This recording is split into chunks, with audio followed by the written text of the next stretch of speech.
Good morning, everybody. It is so good to see people. I think at one time we all wondered, is this going to be forever? Because there's so much uncertainty.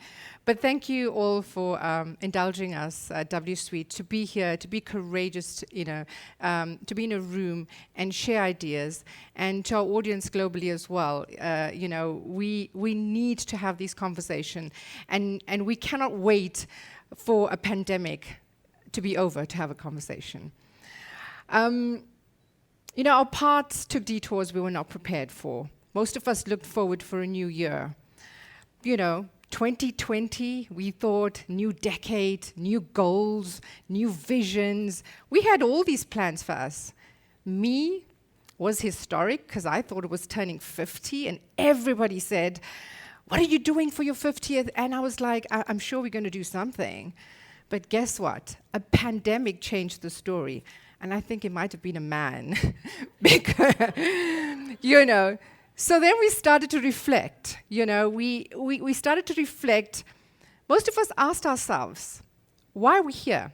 What is our purpose? And what do we do now? And I think most of us spent probably 50 days actually reflecting. Brené Brown says it so profoundly. When we deny our stories, they define us. But when we own our stories, we get to start a brave new ending. And I think that's where we're all at now. Because this new normal that we all talk about is a myth.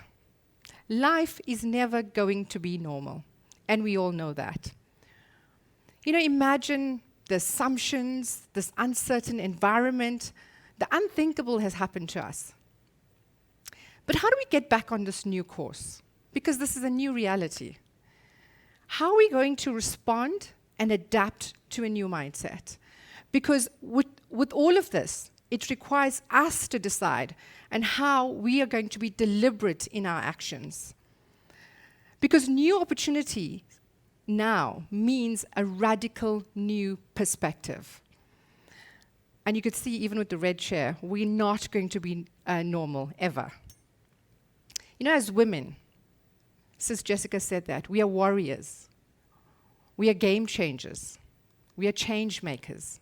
None of us just fade away. And when we need to lead, we identify our power and our privilege. We have relentless spirit. And then your courage questions you. How do you redesign your story? Or how do you choose to redesign your story? There's this old white dude called Darwin. He says it's not the strongest of species that survive, not the most intelligent, but one of the most responsive to change. And I think we've all adapted to change.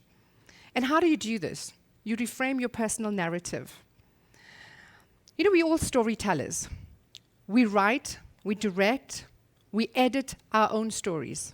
And then, like the movies, we say, plot twist and move on. So we fashion our own narrative.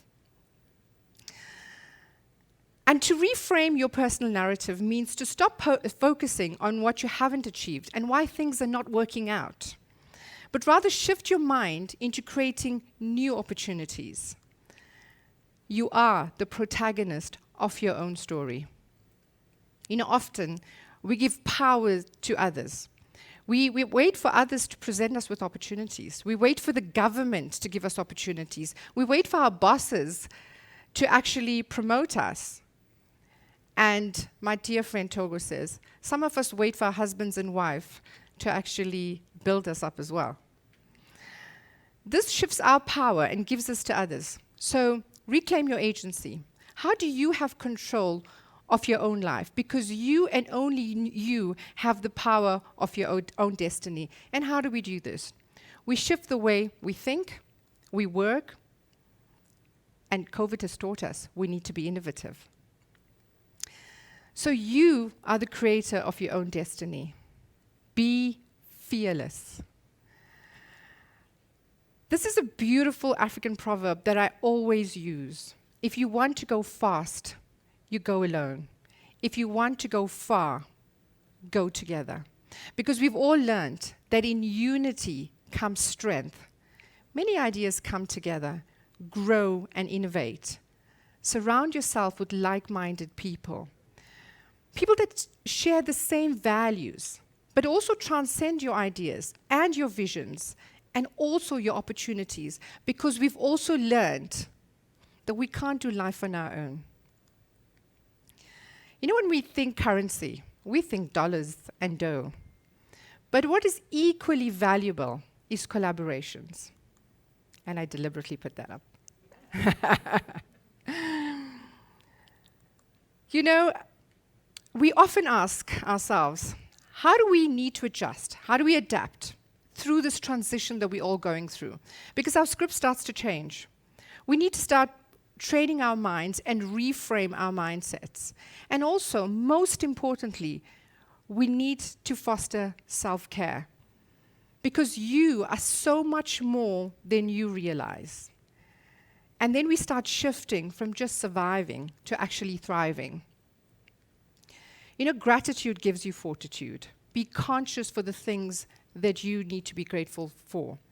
The ability to be thankful gives you the fortitude you need to do more.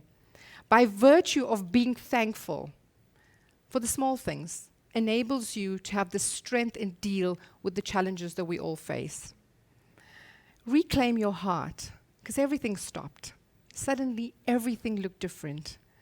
Most of us live our lives entrapped by the same patterns of misfortune, disappointed, uncertainty, and many of us have no idea why this happens. We need to actually free our heart from the slavery. So we've learned to be kind to ourselves. And one of the most important things I've learned is that make sure that we are the center of our gravity and not the center of triviality. We get so bogged down with things that actually don't bother us or should not bother us. You know, we've all learned to stay connected.